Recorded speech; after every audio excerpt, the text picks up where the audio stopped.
Searching podcasts for Dave, and one more time. You ever feel like you're Derek Carr? You got big guys running at you with violent intentions. So you throw the ball to where your receivers are supposed to be, but they ain't there. And then you get booed for it? No. You never feel like that? Well, good to be you. And your charmed life continues now. This is Dave and Juan.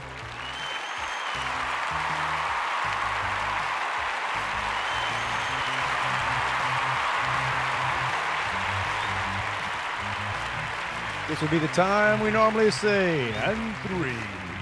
And then we say 2. Followed by 1. Followed by woohoo! America, the long week waiting is over. And hey, you're welcome, baby. Welcome. We're back. Did we ever leave? Yes, we actually did. I don't know. We did. Yeah. Well, not you. We got 135 of these things out there to go play around with if you want to find them. And you may be saying, gee, Dave, 135 of what? Or is it 25? I lose count. That's 135. 135. There you go. Hi, everybody. How are you? I'm Dave. I'm Juan. And this is Dave and Juan. More time. Thank you. That's what we have 135 of. Those. I got you. Well, we and it's a timestamp in this. We're doing this on a Sunday. And Juan and I, right before we went on, we're both glad there's no Saints game this weekend. Exactly. Yeah. We got that out. We got that out of the way on Thursday down. night. Yeah, we got that. It wasn't really even a beat down. And sorry, hey, those of you that aren't NFL fans or aren't Saints fans, just real quick here, we just sort of recap what happens, and I'm almost flashing back to my youth. Oh God, yeah. Right. I mean, we're not at the wear the bags, and you got a very spoiled fan base now. Yeah. Who got a taste of winning, and then now expects mediocre. That's what happens. And I go to Facebook just to watch all the resident experts, and they're all crapping on David Carr. And I got news for you guys. He's about 25% of the problem right now, and a big part of listen. I saw people like being all smart. Oh, there's these the Bayou analyst talking about all the times Carr threw the ball to where they used to be, or blah blah blah. And I was like, no, hey, man, bro. He's supposed to throw the ball to where they're supposed to be. That's right. Those of you that aren't really familiar with NFL, it's not run around and hey, if you open bra, I'm going to throw it to you. It's timing. It's hey. I'm going to do a 3-step or 5-step drop. Right. I'm planting and I'm throwing to this part of the field. Reading the defense. If the defense shows this, then your route is this. Yeah. If they show this, then it's that. The time they lost, the time they all went crazy on Carr, right? Because he was on the field screaming, and now he should have just fessed up to it. Because after he said, "No, I really wasn't yelling at him." No, my man, you were yelling at him. You were yelling at the guy who just stopped running his route. So it made it look like you threw the ball, right? It made Carr look like, man, this guy. Right? Why is he throwing the ball way over there? Nobody there. Kamara did it to him too one time. Kamara was supposed to run an out, and he took up on a post. Yeah. Well, I'm just flaunt. I could be totally wrong with the terminology I'm using right now, Juan. Hey, it sounds good. I could be a Facebook football expert like everybody else. So anyway, the whole deal is the Saints this season is like many seasons ago, where I use my math skills more during the Saints 3-hour games than any other time in the week, where I'm calculating what it would take to win and then how could they still lose. Just running numbers, man. Just running numbers. Creatively. And the upside for the Saints is nobody's good in their division. So, right. So they'll be in it till the end, and then they'll break your heart again, because that's just how it's supposed to be. But there you go. So who dat? Apparently everybody dat right now. So yeah, see how that goes. But good week all in all. I'm almost. I was dry. I'm almost. I spent time on a boat.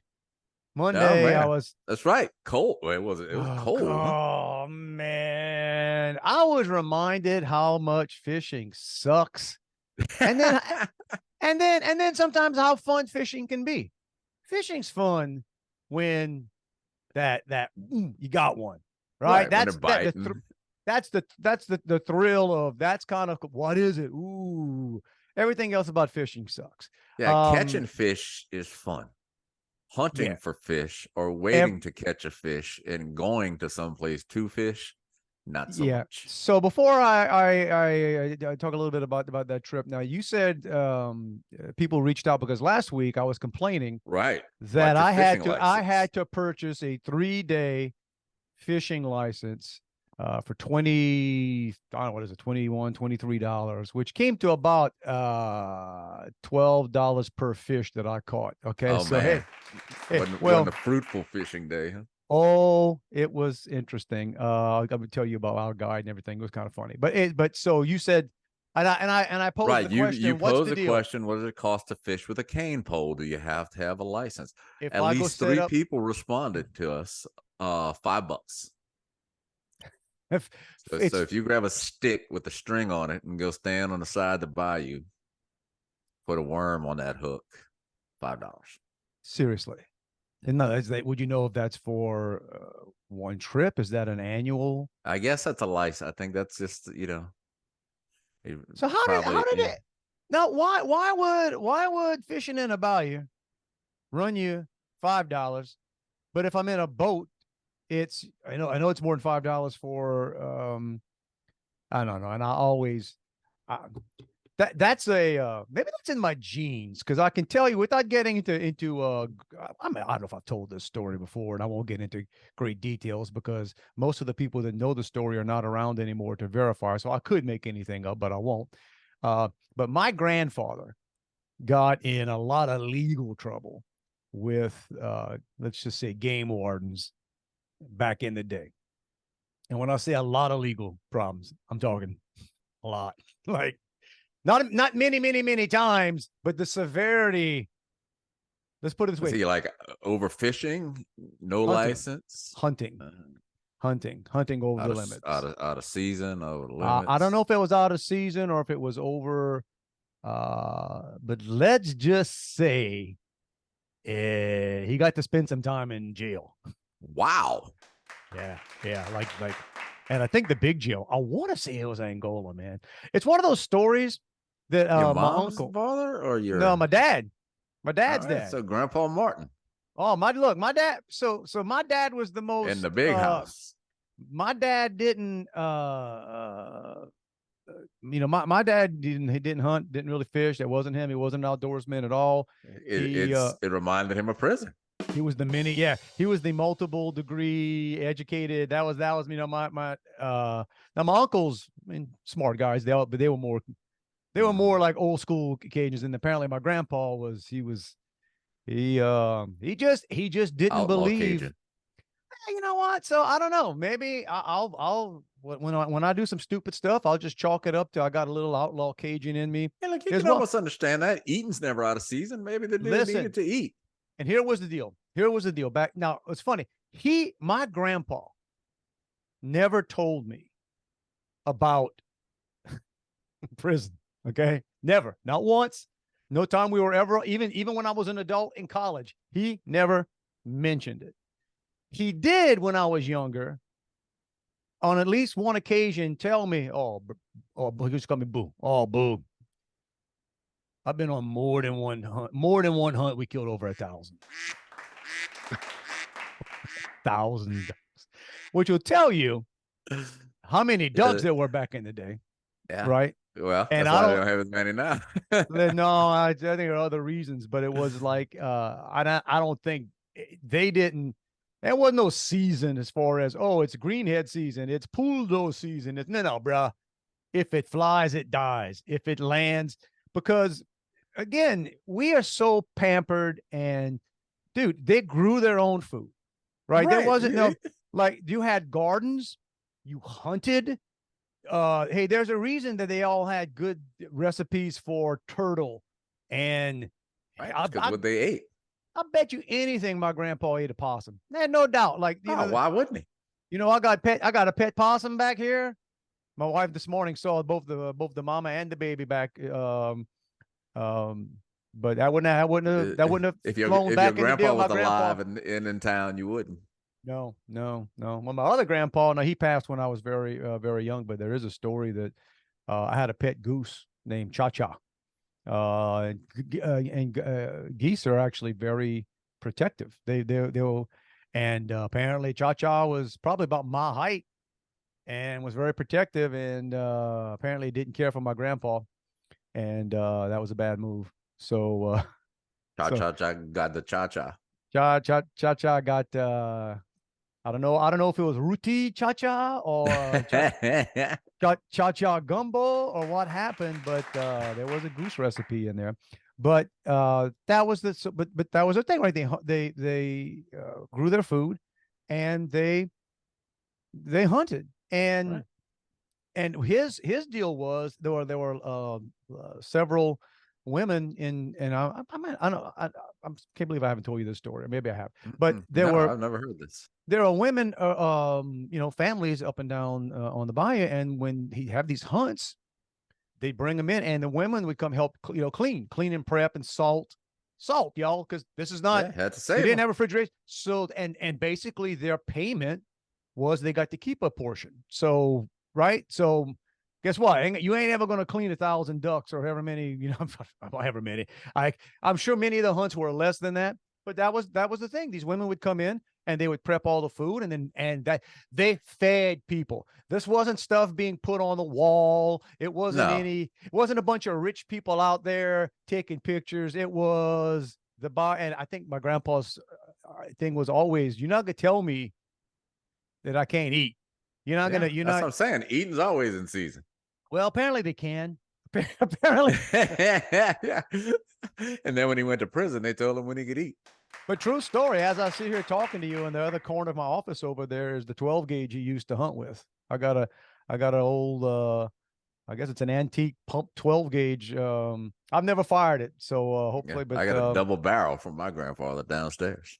Yeah, there you go, man. That's hang on to it. And we all might need them before it's all over, depending on what's going. I don't want to go down the path yet. We'll talk about World War III coming up, guys, because it's coming up. It amped. Yes, yes, it is. It's they're bound and determined to get us there. But well, tell me about your fishing trip. I ain't gonna say. I gotta do one thing before I start telling you about my fishing trip, because we're gonna talk forever unless I put a little. Let me put a marker on this here. There we go. Ever since we got the extended version of Zoom, ever since we got the unlimited version of Zoom, I don't have anything that pops up that tells me, "Hey, bruh, wrap it up, shut up." So yeah, I get out there to Lake Charles. I did a fishing tournament, and with all so as much as I said, apparently you didn't win. I did not win. Now the guy, one of the guys on my boat caught what probably was the biggest redfish. He caught it, but so the night before, get together, this dinner, that part was nice.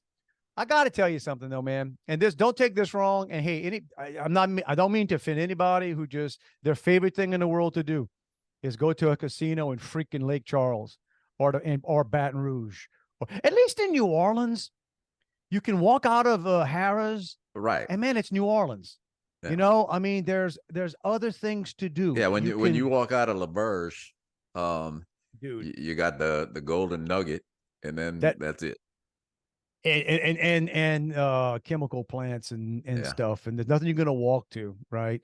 And I've never been to the one in Baton Rouge, but to me, it's depressing, man. It's like I found myself. Well, depressed. There's no glitz and glamour in those places. I mean, and they're nice. You can tell that they spent some money on these things. And if you've never been to Las Vegas, right? If you've never seen that's what high end stuff looks like. It's nice, but there's a limit when you go to. And again, I'm not a big Vegas fan, and I have not been to Vegas in it must be 4 or 5 years, but I've probably been 25 or more times. And I don't gamble at all. I'm just there for work. But there's an energy there. There's people from all around the world. It's great people watching. I was going to say, you can people watch. Dude, if you people watch at La Berge, you just get depressed, man. You will get depressed. Like in the lobby, any old people smoking while they're pulling an oxygen tank with I did not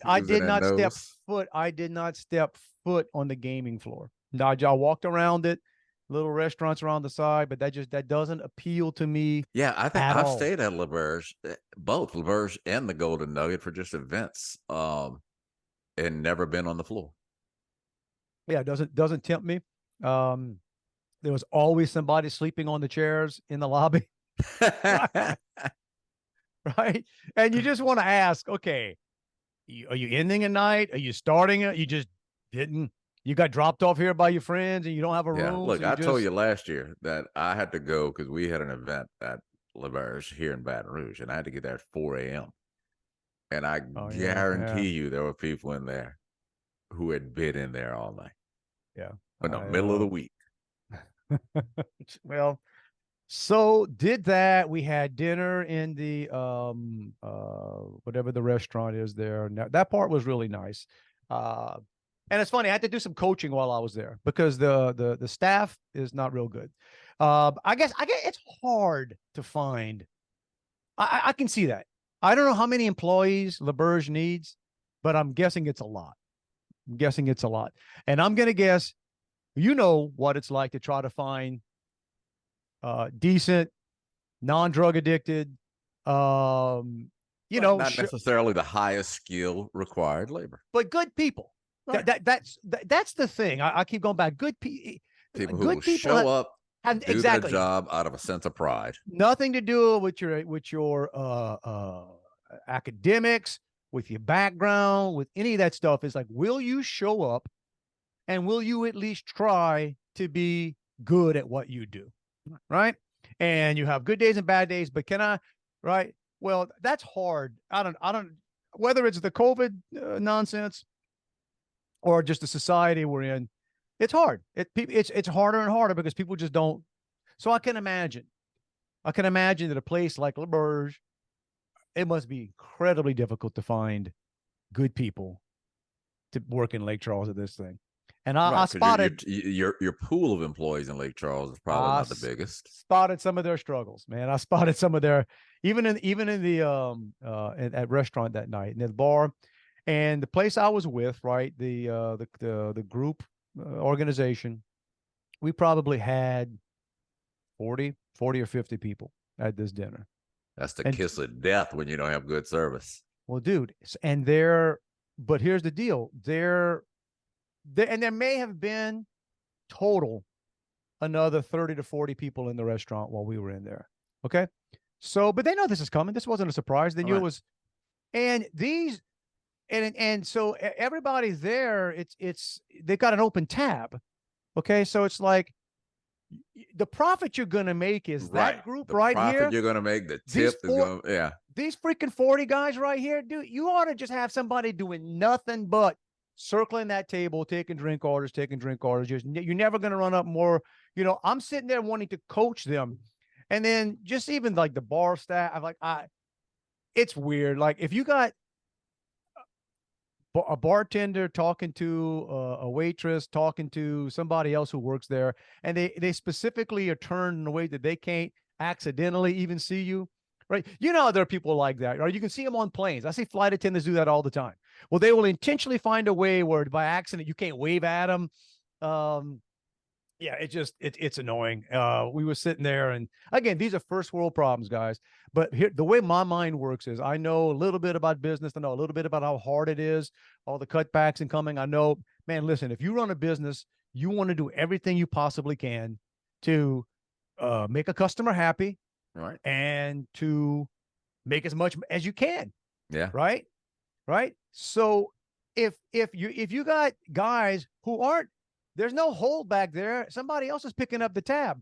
Like if you see an empty glass, if you see an empty whatever, you just, hey, get you. Guy comes around, takes our order. And, right. It's not like they're asking you, hey, we got 40 of us, separate tickets, please. Yes. This ain't a separate ticket thing, man. It's one ticket, bro. It's one ticket. Just like the restaurant manager, who I am sure is judged on their total sales and whatever. Restaurant manager's got to come on out and say, hey, I wouldn't even care if they'd came and they'd like tagged us and said, hey, milk that group right there. That group right there is your week, because they're not going to hold back there, right?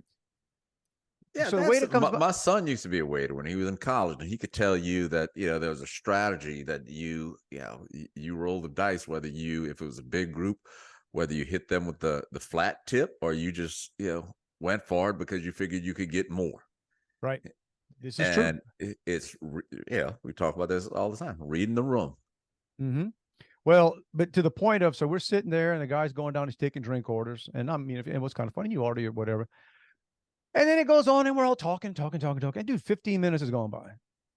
And I'm looking around. I'm like, I don't even see what. Yeah, 40 people. You'd have think you'd had multiple waiters on that. They might. So I got up. I walked over because the bar was literally 10 feet behind us. I walk over, young lady there. I said, hi, I'm with this group. I don't understand the process here. What is, I said, can I go? So I ordered for me and the guy next to her. I said, I need a whatever and a whatever. Oh, she, let me go check what else. She said, no, I don't see that they even put the order in for that. I'm like, okay, fine. So I get me and my buddy. I sit back down. We go along for I'll tell you, give me two now, because obviously by the time y'all get out of it, I'll be done with these. About the time me and my friend were done with them, the guy comes with the drink, and it didn't even dawn on him that, like, oh wait, you got exactly the drink. Again, these are first world problems. We've kind of beaten up on this, but it's a mess, man. People. So I was at LeBare's 2 years ago. We had, my daughter had a swim event, and we stayed there for a couple of nights. And if there were 5 restaurants in the place, and I think there were about 5 or 6, there were 2 open each night. The same staff worked each restaurant, and they just rotated. I could see that. Now they got something called Johnny Sanchez, which I've been to before in New Orleans. There's Johnny Sanchez open in there. I think there's a Mexican restaurant. I don't know. Like I said, don't get me wrong. Whatever. If you guys love that, rock on with your bad self. But we're just there.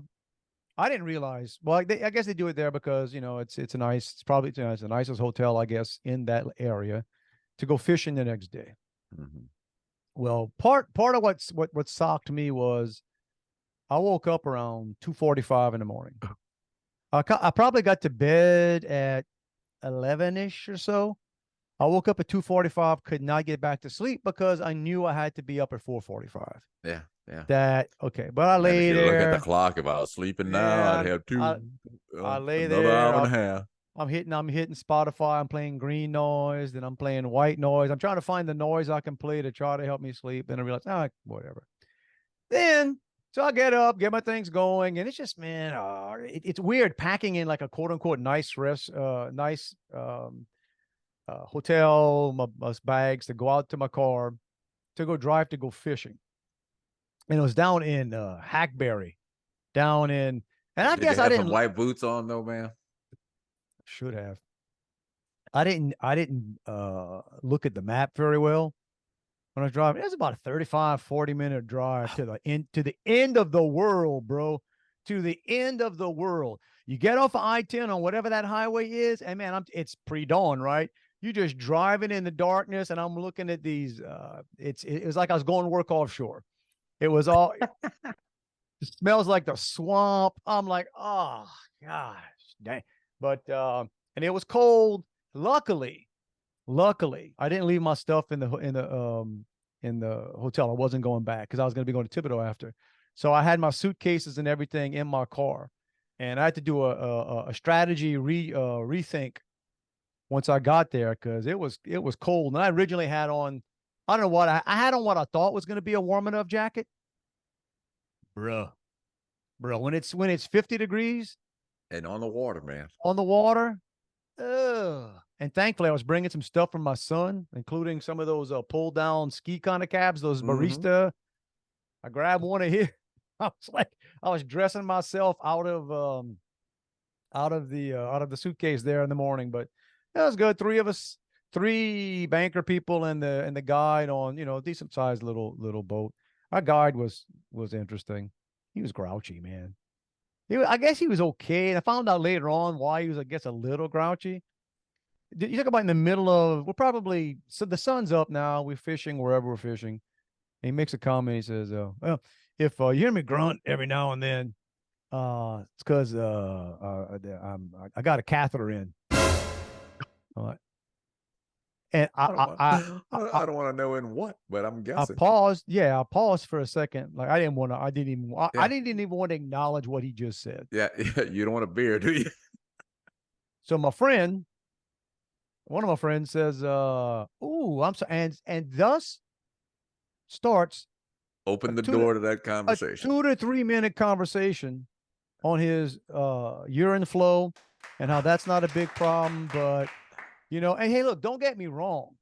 Listen, man, I feel you. That's I feel you. I just don't need to hear you. I don't even need to be thinking of yeah. So that maybe that could have been, he wasn't a bad guy, but he was sort of, and dude, we didn't get a nibble until about 11 a.m. Oh. We left the Now, dock do at you? 6:30. I've never been on a charter fishing trip. So We does stayed in. he take We you stayed in other inside. places to We find? didn't go out in the Gulf. We stayed in. And this guy's been fishing there for 30 something years. He knows every supposedly. But then you always got to start wondering when your charter captain starts giving you all the it was whatever last night because there were problem feeding all night and all these reasons. And I could tell he was getting a little when he started fishing himself. Like we get to a place, these things, and he'd start fishing too. Okay. Because I don't know. Maybe he thought we didn't know what we were doing, so he would prove us wrong. But yeah, man. I caught a drum and I caught a couple of small redfish with to throw them back. And we, it was like I said, it was a pleasant experience, but I ain't going fishing. And No, I've caught, when I had to stay home for COVID, I got a pond. Yeah, we call it the lake, but it's a pond. Yeah. And I got bass in there and catfish and stuff, and you can go, you can catch a decent amount of fish, or just throw them back. Yeah, yeah. But I think I did that once, and it's all right. But I'm just now not my and here's thing. where here's where it's weird. And the older I get, so we were fishing live bait, so with shrimp. So just bucket with shrimp and take out a shrimp and does your run a charter hook. captain bait your hook for you? Every now and then, if it was around, he would, but no, he wasn't. It wasn't that first class. I guess he figured he was busy grunting. Yeah, and I guess he figured, hey, you guys can put your own shrimp on a hook. But I so felt bad looking down in that bucket. One of y'all got to die now. You know what I'm saying? It's like the execution of a shrimp. Now granted, I'll eat a pile of shrimp and not think about it. I'll do whatever. You're probably thinking I'd rather eat you than put you on his hook. I just feel, I guess I'm wrong. And then I'm trying to figure out a way to hook the shrimp that doesn't kill it right away. Because, what I'm saying? Because you're actually not supposed to. You're supposed to hook it. You want him to wiggle. But yeah, well.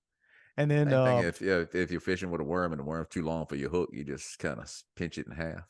Oh man, that's just cruelty of it all. But there you go. So we did. It was not a winner. And what time did you get back or get off the boat? Weigh in was 1. So we were out there from 6:30 to 1. So yeah, I spent the last week just with like skin peeling off. Like, I mean, my nose. I bet you're well rested for that drive to Thibodaux. I'm not even kidding when I tell you, and it's the first time I've ever done this. I'll tell you exactly where it is. There's a Starbucks off of 90 in Lafayette. After you pass the airport, heading on 90, heading down. There's a Starbucks, there's a cinema, there's a walk-ons right there. I pulled in to that Starbucks that I've gone to, and then I pulled into the cinema's parking lot under a tree and set an alarm for 15 minutes.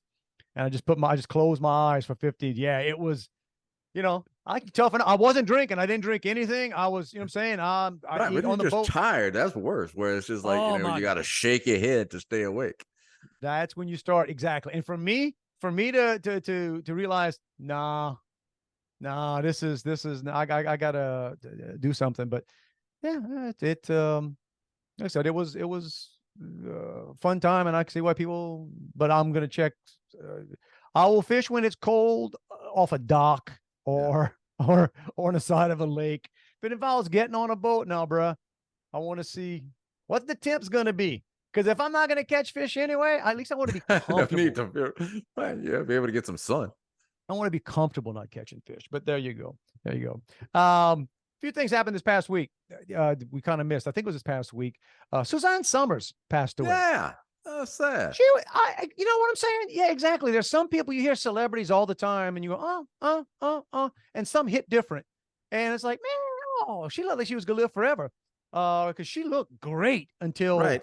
She had a ditzy role when she, I guess, I don't know if Three's Company was her breakthrough thing. Yeah, it was absolutely. And for the record, and that's the thing, because they got so many people today who they're offended by everything. They feel like if anything doesn't go their way, they're being discriminated against. I mean, all that stuff, right? I mean, we have a culture now that's just it sucks. People are so excuses and everybody's a victim. Everybody, okay, I get it. We all have. But she was truly the star of, like, the surprise star when Three's Company came out, right? I mean, she was, young actress, whatever, and her deal was for $3,500 a show. So it's $3,500 a week. Now, to most even folks today would say that's decent a lot money. But when you start, especially when you're talking back, this was in the 70s, okay, 70s. But to put it into perspective, she became again the star. Everybody wanted to see her. So the series got picked up and became a hit. John Ritter, right, who they thought was the star of the show, which he was, but none of us tuned in to see John Ritter. We wanted to see Suzanne Somers. They gave him a raise to $150,000 an episode. Oh wow! So John Ritter was being paid $150,000 an episode. Suzanne Somers was set to be paid $3,500, and she said, "Hey, wait a minute, she was a star." For perspective, that's about 40 times. Oh, she got fired. She got fired for wanting more money, saying, "Hey, wait a minute, this is not right." So she was legitimately, I don't know. I don't think discrimination is the way to say it, but she got screwed there, right? She stood up for, and that's one of the times there's always an argument on, okay, pay scales and who gets paid more and what is there a gender gap and blah, blah. Well, that is one of the truest. There's nothing different there. You are an actor on the same TV show. Yeah. I think all you had to do was check the demographics of who was watching that show. Nobody was tuning in to see John Ritter. We were all tuning in to see Suzanne Somers, and there you go. So rest in peace. She was good. What was the other things going on here, man? And this lady and Sam's. We're talking about Sam's, right? I'm always talking about Sam's. I was there, and it's weird when somebody is doing their job well, and it's still kind of scary because at Sam's they have carts set up all over the place.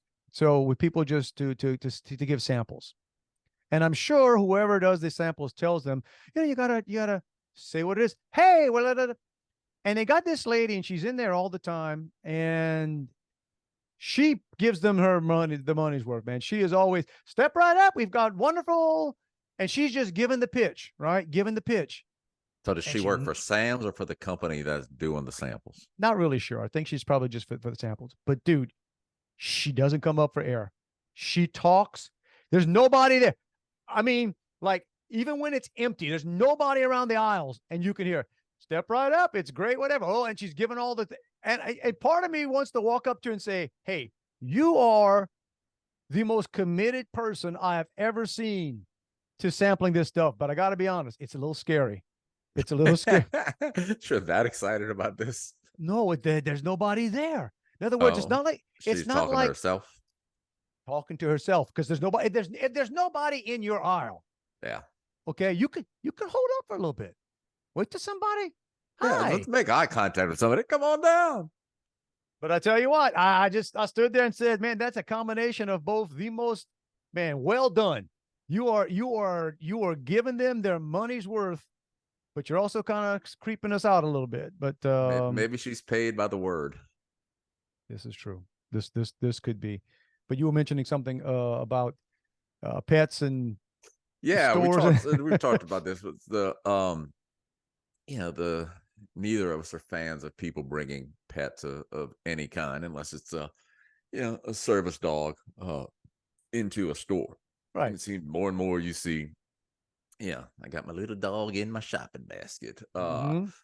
Somebody who works at Nichols, actually works in student media, there posted that she went into CVS or Walgreens or some version of that in Thibodaux, and somebody was there with a snake around their neck, and the girl is literally petrified of snakes, and was asking people if that would be illegal to do that, and she said she couldn't even Google it because of fear of seeing pictures of snakes when she Googled it.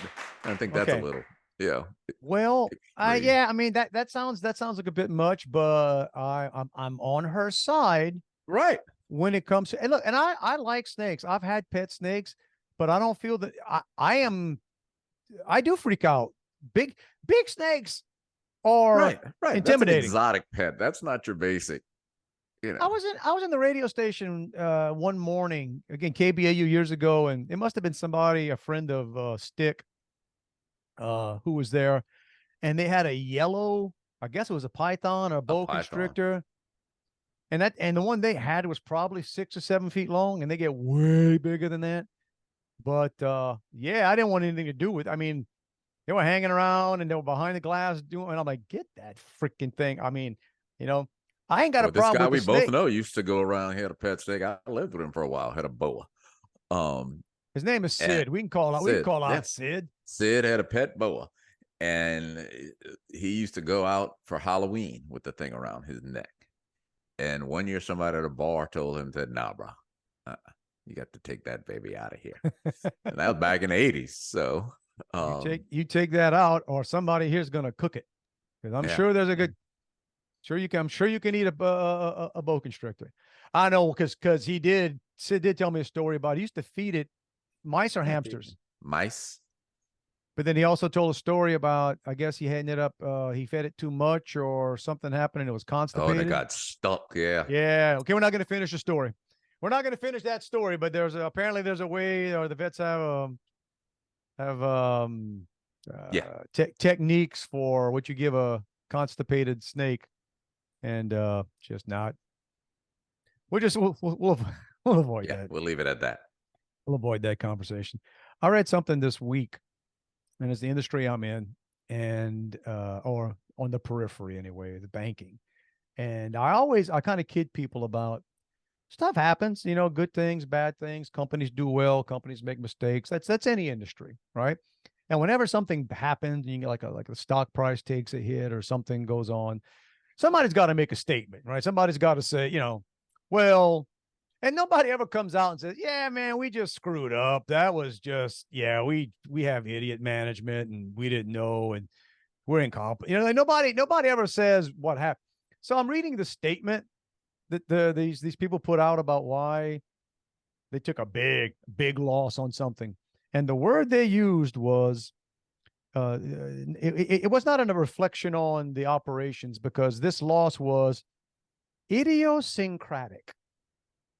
It was an idiosyncratic event. See, is that? Hey, exactly. Or... The fact that, look, we may not be the sharpest knives in the drawer, but we ain't the butter knives either. Okay. So the fact that you, just like me, read a word and went, what does that tells you? That a team of people. Idiosyncrasy, and I'm guessing syncrasy sounds like sinking. So it. No. And I looked it up. I'm trying to remember exactly. Okay, I'm gonna try to. I'll do this, and hopefully, Siri. We'll see what happens. Hey, Siri. Okay, it's gonna cut me off here. What is idiosyncratic? Let's see. He's gonna give it to me here or not? Oh, it said it a while ago. I mean, it does mean rare or unattached, or like a one-off kind of deal. Yeah. Right. That's the word you should use. Yeah, one-off. It's a one-off. It was not something we need to fear in the future. Not something we could have foresaw coming.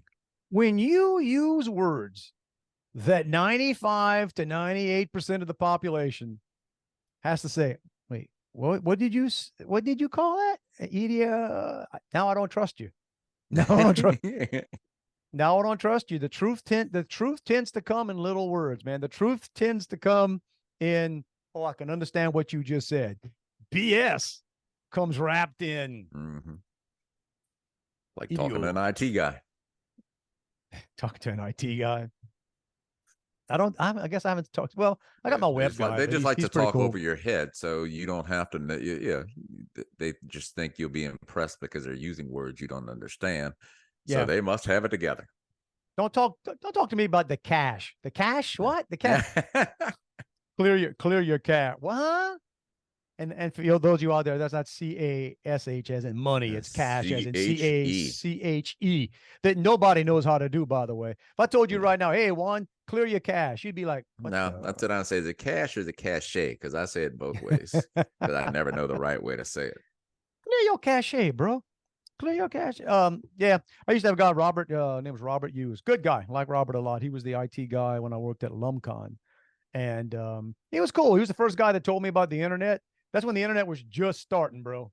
I guess Al Gore was just getting that thing launched, and he was telling me about.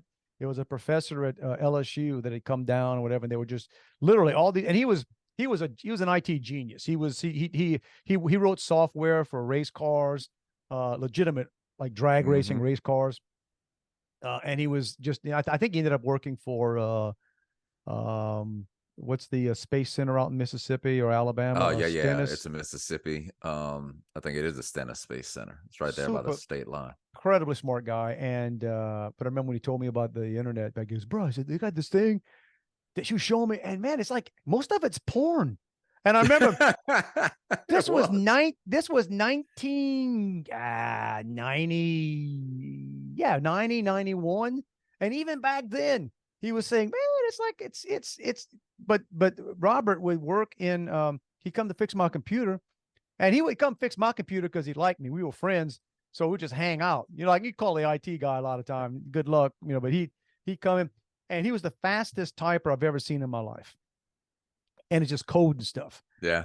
And I would ask him like, what's going on? And he would do stuff so freaking fast, not to let me. And I used to tell him, I said, man, that's just job security, what you're doing right there. I said, I got a feeling you just programmed something to break in 3 weeks. Yeah.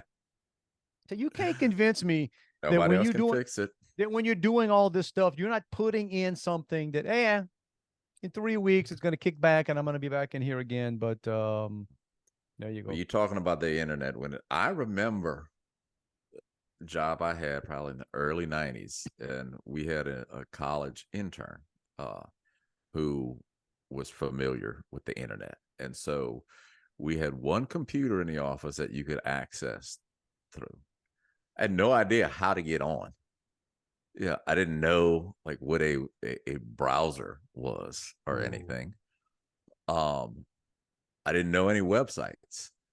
So I went in there for the weekend or like on a weekend for something. I said, I'm going to try this baby out. So Rush Limbaugh used to sell neckties. And I used to listen to Rush all the time. And that was the only website I knew. So I tried to find it, but I couldn't figure out how to get on the internet. I couldn't figure out how to get on the internet. Right, well, none of us could. Yeah, none of us could. Right. It was magic. When I bought a home computer, I still wasn't quite sure how to get on the internet, but all I knew is I wanted to find, the types of sites that you mentioned earlier. And I couldn't find those either. Well, now they find you. Yeah. I mean, good grief. It's ridiculous. Children's out there. So people that are our age and when they're like, oh yeah, I remember that. Youngins have no freaking idea. I had when I worked in Georgia, and I took to the job, first consulting job, and I had to I was writing some manuals. First time ever, I'm writing training manuals. Well, I had a computer on my desk, in my office, but nobody had home computers. And they were too expensive. And so, man, I would spend all day, and then on the weekends, man, you could find me. And luckily, like our office was sort of at the bottom of the little mountain that we lived on. So, I mean, it was only maybe it was a less than 10-minute drive to get down, but maybe 5 minutes. So I lived on that. But I remember when finally, I don't know, I might have got a bonus I don't know what it was. Remember the first time me and my wife stepped up, and she even talked to her cousin who was a computer guy, which is so funny now to think back who the computer guys were back then. And I recommended at the time a Micron. That was the ones he liked. Whatever. Forget about Dell. Forget about what. Again, this was 30 years ago, right? Give or take.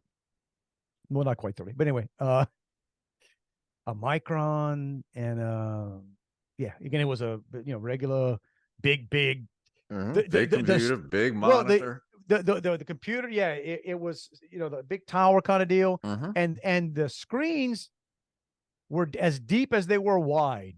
Right, it was like a tube TV. It cathode ray basically. Bro, it's $3,000. Yeah, that's what I'm saying. So think about the most powerful MacBook Pro right now. Yeah, right. Yeah. No. Well, we were so excited. We're yelling over each other right there. Yeah. The first one I bought, I can remember then when my son was old enough to play video games, which meant I wanted to play computer video games. So I justified buying them for him. The computer wasn't powerful enough to run any games. So yeah, it was. Them were the days. Still to this day. I mean, I'm in my late 50s, and still to this day, one of the proudest technology things I ever did was crawling into that house in Georgia and drilling a hole up through the floor of my dining room to run a telephone line. A telephone line, man, to get that. I had to run the telephone line I had to jump it from wherever it was. And my house was sort of built in, like I had a sort of like a walk-in basement. It's called a walk-out basement. But then I could get under the house, and yeah, man, I can remember crawling to the far corner. The noise ever. Saying a silent prayer as I did it, because I knew my wife wasn't going to be too happy that I was drilling a hole in our hardwood floors. You're doing some research on the internet, and somebody called you, threw it all off. And when I turned the computer on, and man, the first time I got that. Dude, felt like I had landed on the moon. Dude, remember AOL? The AOL must have invested money in a CD factory, because every store you could go to had about 50 AOL discs on the counter. Because that was then I guess that year's version of a browser. But when I first got it, you got like 20 hours free. And then you paid. Well, you paid for text back in the day too, man. Yeah. I mean, I guess some other people still do or not. Things we take for granted, y'all. Somebody emailed me the other day, some dude. I used to know him from business, whatever, and always be aware. That's the thing when you get old. So kids out there, as you get older, you're going to find there are people that you interact with, you work with over the years, and they're really great contacts to have, because they you share ideas, or you share contacts, and you want to help each other. And then you got leeches that just always, you never hear from people except if they need something from you, or if they want something. That's kind of like this guy. But anyway, he emailed me, and his address he had an AOL account. It was his address at AOL.com. And I went, bro, congrats on that. Congrats on still rocking the AOL. Yeah. Email address. And you remember when you could first get your name as your email address? That was something right there. Oh, your real name. Well, you can get your if you fast enough. Yeah, there's not a lot of Juan Seminoles in the world, so you could do that. Yeah, but Dave Martin's a little different story. I was late. I was late for the party on every I had to get my own domain to have Dave Martin. But yeah, there you go, kid. So there's the history of the internet with Dave and Juan. Listen to my son's radio show this week. He finally started stepping up. I don't know if he went to artificial intelligence, but he started getting a better playlist. Okay, good. I was thinking about you. Opened up. I jotted it down. That's what I was jotting down. I was like, let me see where he goes with this. So he opened up with Sheila. Oh, nice. Into Limelight. Oh, well, that's a hard transition right there. Well, I don't know how he sometimes he transits, sometimes he talk. Then he did Ragdoll, Aerosmith. Mm-hmm. Then he did some kind of acoustic guitar, just playing it, explaining chords or something. Then he did Kickstart My Heart. Another one, Bites the Dust. Love Bites. War Pigs, which is kind of funny. I found out talking to my mom later. My mom kind of likes War Pigs. See, I'm not familiar with the War Pigs. Something about it's Black Sabbath. Black Masses. I don't know what it is, man. Then it was Come As You Are. Come As You Are. It's Yeah, that's Nirvana. Nirvana. Yeah. Loving every minute of it. Not my favorite Loverboy song, but all right. Nothing But a Good Time. Poison. Then it was Round and Round. Right. And I'm sitting there going, he had a stretch where, and I'm texting with a buddy of mine, was doing stuff, and because we were watching the game, listening to Abe's show, doing whatever, and then after about like the 4 or 5 songs in a row, and I texted my friend saying, okay, I think this is the strip club mix right here, man. This is all that.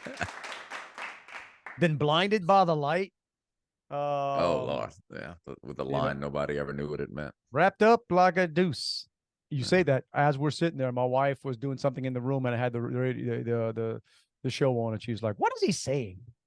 It's saying like "wrapped up like a deuce," and then close with a Man's Earth Band. Close with the live version of Thunderstruck, which my mom told me was the only song she didn't like. So my mom apparently is not a.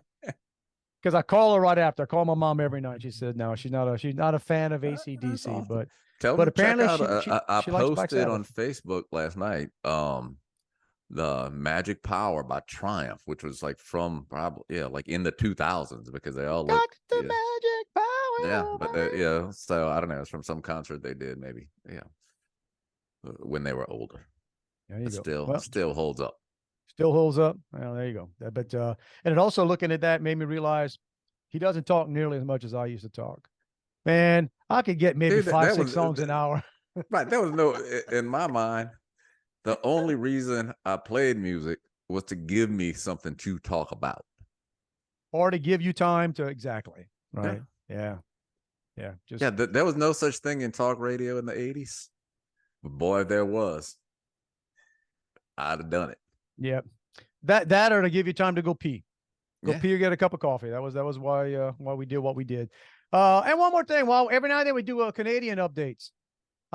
New one came up this, and again, just because everybody talks about how crazy the U.S. is, and maybe we are, but so Canada, in a few months, they're going to start allowing, we talked about last week the poor woman that submitted an application asking for, she's wheelchair bound, and she asked to have a ramp.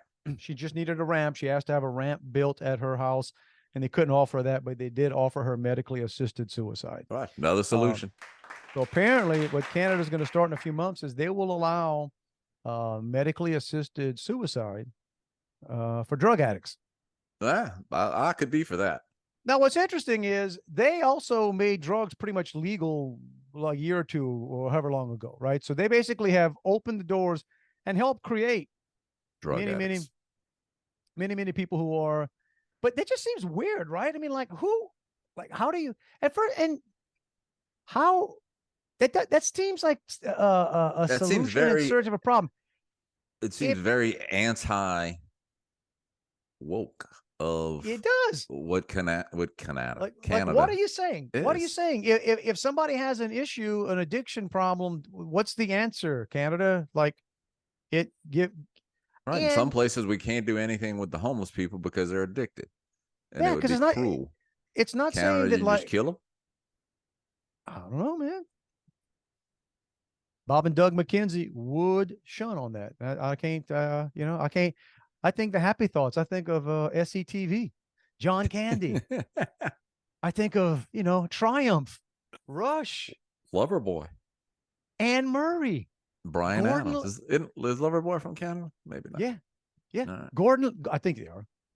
Gordon Lightfoot, the Edmund Fitzgerald, Celine Dion. Oh, Shania Twain. I mean, the place that Morton Short. Jim Carrey. A place of happiness seems bound and determined to medically assist people in killing themselves, man. What's happening? I don't know the answer to that. Would they could they just give them the drugs?